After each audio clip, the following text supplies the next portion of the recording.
Alright, guys, let's do another episode of What Makes This Scene Perfect. And we are talking about 1990s The Exorcist 3 Legion.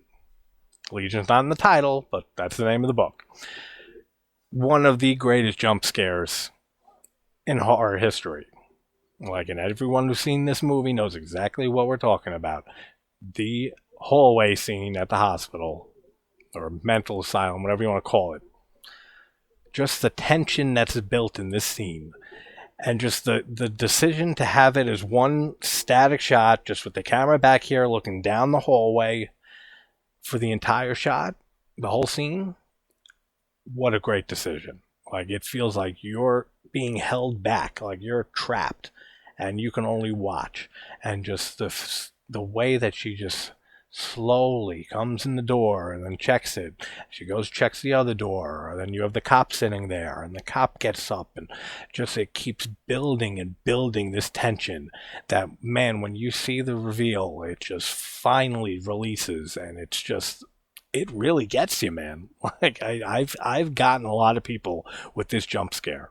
Like, non-horror fans, I'll just send them the scene, and then I'll be like, you fucking asshole. Like, so good. Let's talk about why it's perfect. So we have the opening here where we have the cop walking towards the camera, and just right from the beginning of the scene, like I said, it's just fixed camera down the hallway, and we see some cops walking by, so we're assuming everything, we're in a safe spot here. We have police here. There's nothing crazy that's going to happen. Then nothing happens for a few seconds. There's just quiet, and we see just the nurse working at her desk, and now it starts to get a little uneasy, because now we're starting, all right, we haven't seen any sign of help. The cops left, so this woman is pretty vulnerable right now. Then we see her disappear for a second. That causes a little more unease. Then she heads back to the door where the cop went out, and we're going to see him come back in. Now, in just the way that the actress here is slowly going down the hallway, coming towards the camera, it's bringing her like closer to us. We feel like we can somehow, that she's safe, because we're safe. We're safe on this side of the screen, but she's not on this side of the screen. So there's still that inevitable danger. But we feel a little closer to her in this part here. And the only time it breaks from that long shot is this scene right here. This little part where she opens the door and she uses her hand to slowly open the door for the room. That's the only time it breaks from that long camera shot. And she ends up walking in, she looks in there, and I like in the background how you can see the wind through the window shades. The wood is like a crucifix. Really cool little touch. I don't know if that was intended. It seems like it probably was. It's like really in your face, so I'm pretty sure that was intended. Then she gets scared by the patient here, which would just be your normal jump scare.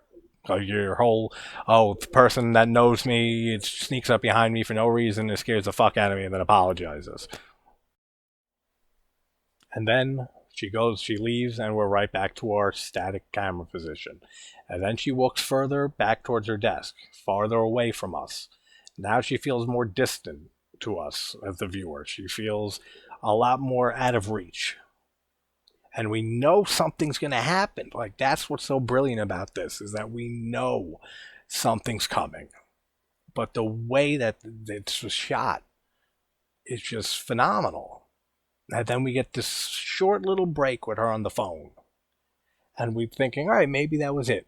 Maybe it was just that little jump scare we got in the room with the patient.